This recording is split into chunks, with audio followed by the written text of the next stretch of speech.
Hello everyone. So I don't have a phone holder, I can find it. So I'm currently cleaning the room with my son. So anyway, I uploaded a video about my K2 who follow me here. He is 13 years old. So yeah, he's a minor and he able to fly here alone on his own. Yeah, so the question is, how did I do that? So first is that was the plan. Let him fly here, like follow me here. So why did I decided to do that? First is that I knew that's gonna be a big adjustment for both of us, for me, like for my to my husband, so, and to me also. So because it's a totally like you are coming to a different planet, everything is new to you. So, and since we just met once in person and we waited for like almost 2 years to finally see each other again, yes, we see each other when I arrived here. So that was the second meeting of us. So it's kind of like, you know, the feeling is like first meeting. Ganon. Kasi, you know, the gap, like the months, right? So there's a lot of changes. So anyway, on those span of waiting, like almost 2 years, we talk each other every day. Every day. So yeah, I know his routine. I am become his routine. He become my routine. I know the rest of the things that he does every single day.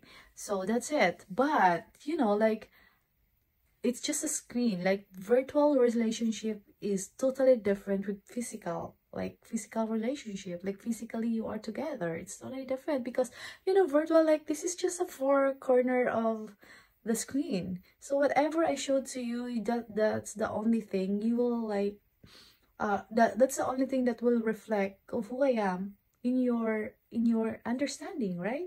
So what I'm saying is you don't see whatever like behind in this camera. So yeah, so since we just met once, so I know that there's a lot of things we need to discover each other more, right? So so that's why I decided to fly here alone. Though my K2, he used to flying and traveling locally, so kind of like not new to him like traveling actually, because we are lakwachera. I am a lakwachera mother. He's always with me, so he's not new to like, you know, so he's kind of like, he is kind of a smart traveler also. I know that I can count on him in that with that because he was trained. So so anyway, yes, about it, we met once and I wanted to spend more time with my husband before him coming here, because I know that it's gonna be a huge adjustment to me, and it's gonna be hard if I am adjusting and I have a person to consider and think about on how is he doing, because he is also adjusting, and also it's a minor. So gonna be hard if ever like he will ask me like, oh, I don't like here, I don't understand here, I want to fly back. So how can you deal with that? So it's hard, right? And also it's gonna be hard for my husband also if there's, because he's not just going to take care of me, he's going to take care of my son also. And my son is in the mid of teenage. So different, right? It's okay, I guess, if like your child is like a baby, because you are the, like whatever you said, whatever you told that little kid, that's it, they will follow that. It's the adjustment is not like conflicts, but to have a teenager, it's kind of a different story. But I'm not saying my son is a stubborn kid or a spoiled brat or whatever. He's a good kid, but just to make sure that everything is balanced, so I just decided to come here first so that I can adjust and understand this, the culture and everything. Like this, you are not going to adjust only to your significant other, you're going to adjust like not just inside but outside world. So it's a big adjustment. So so that's why like came here to do that before him fly here Yeah, so that I can help him at least to adjust, also to understand this country. So which is, I think, very helpful and a smart decision I made, because there's a lot of ladies that I met in K1 who are like having two kids, fly her together, they're having a problem because, yeah, because how can you, like, you know, yung parang mag-iimot ka pa dito, hindi mo ka na makapag-imot kasi yung anak mo, alalahin mo paano kaya siya, ano kayang nangyari sa kanya, ay kayang na-feel niya, right? Compare kung ikaw lang, right? So it's a totally very different. So yes, because it's not gonna be like a bed of roses, guys. It's not like a fairy tale. Like there's like a bumps ahead, there's a bumps on your way, but it's normal in a relationship. Yes, kaya I decided to just do that first, and it's great. Able to know each other, adjust really well, and spend time together, quality time together. We were able to date and like that, and go a trip together. Just it, because, like, you know, if I have my son, we cannot go there like just two of us. We always have a tail, right? So like we all know, like, we wanted to spend time to our significant other, like, first before, like, you know, considering something. So that's it. What I did while I'm in the Philippines, my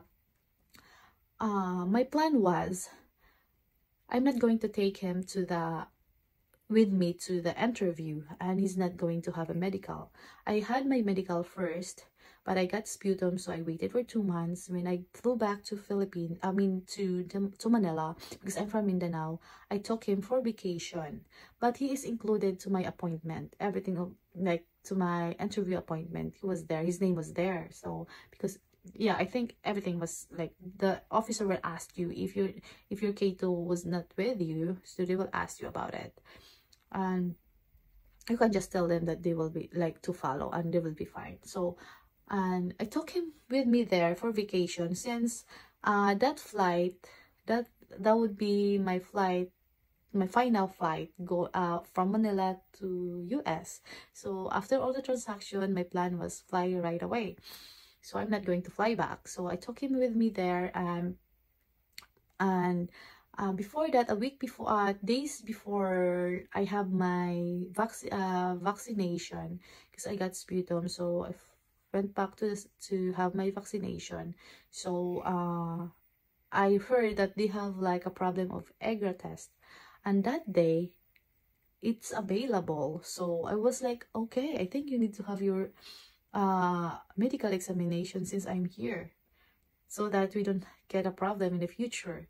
But yes, so yeah, he had his medical examination and everything is good. So I let him like come with me in the interview. So anyway, if you ask the minor, they don't ask minor, they don't interview the minor, just you, but they will ask like, where's your child, where is he? Like, you can just leave your minor actually, or bring take him with you there, it's fine. It depends on you. So yeah, so that's happened. So he had his visa together, my visa, but since my plan was let him do those things with my mama, because I'm gonna be flying first. So I was kind of scared, maybe like if I get his visa early, so might be like the medical have a problem or to expire or something like that, so it's gonna be a problem. So I was like, oh, you can have your medical examination if you're ready to fly to US, but it was changed. So anyway, if you're going to do that, guys, make sure that you have a power of attorney, to provide a power of attorney to the person who's going to come or take your child to their medical examination and to their interview appointment. So I mean interview to the embassy. So you need to have you have to secure a power of attorney for that, because if you just write a simple authorization, they're not going to accept that, or what do you call this, they're not going to accept, or what's the word, but I think I know you get me. So that's it. So about so we're done with that, just the power of attorney, and you're okay to the person who's going to accompany your child to the rest of the process, like medical examination and interview. They're just going to show up there as a K2, and that's it. Bring their birth certificate and the eligibility letter to make sure that to make sure that their name was there, shown on the paper, that they are eligible for the visa. So that's it. And also the medical result, you're gonna bring that to the embassy and you'll be good. So and about the flight, you're gonna book a flight that is certain like in any airline company, and you can just make a call to them and request for the someone who's going to assess your child from the origin to the destination. That's what I did. So my son was flying with EV Air, which is Taiwan based company. So he has his layover at Taiwan for 13 hours, and it was crazy. And he told me, but I was kind of worried about it actually, but my son told me that they are so helpful and they make sure that he's not kind of lost in that airport for 13 hours. They always check him. And when he arrived here in Houston, I pick him up in the arrival. So there's a person like took him in there, and also like also in the immigration they were with him. So it's kind of smooth actually, so you don't have to worry if your child is flying alone minor. It's fine, it's solidly fine. Just call the airline company and they will take care of it. And also about the what do you call this, if you asked about the DSWD travel permit, because I heard that, yeah, we all know, I guess, that DSWD required for the travel permit from them if your child is flying overseas. But in our case, since we are immigrant visa holder, so we don't need that. So yes, my son doesn't actually I asked my mom to go there and get that, but the officer told her that we don't really need to provide that. So that's it. And yeah, they're right, the immigration in the airport doesn't ask about it. So yes, I think that's it for now. Yes, just make sure that you have a power of attorney to the person who's going to accompany your child, and during the interview make sure that they have a copy of eligibility letter, result from their medical, birth certificate, I guess, to prove that they are that person who's in the eligibility letter and you are their mom. And I think that's it. And about the bringing your child overseas, if you are worried about the consent of the father, you don't have to worry about that. If your child is minor, you don't have to worry about it because they are still in your custody. So but what I did is I applied for the solo parents in our local, to make sure that there's no problem. So yeah, I applied for the solo parents. So I have a solo parents ID. So it's just, yeah, so if ever they will ask about it, then make sure they have a copy of your ID back to back with your signature, just to make sure, right? So we don't have to have a drama. So yes, I think that's it. And that's it for today, and I hope that it helps you guys. And yes, if you have K2 and you have like two child, or three, sometimes three,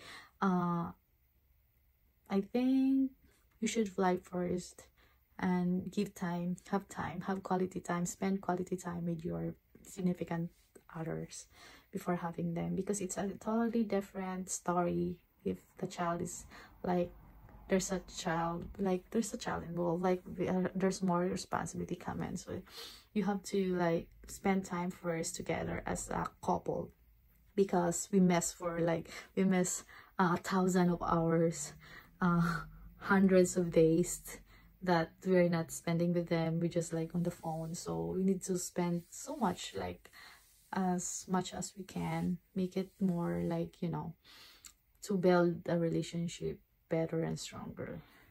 So that's it, and thank you for watching. Bye bye.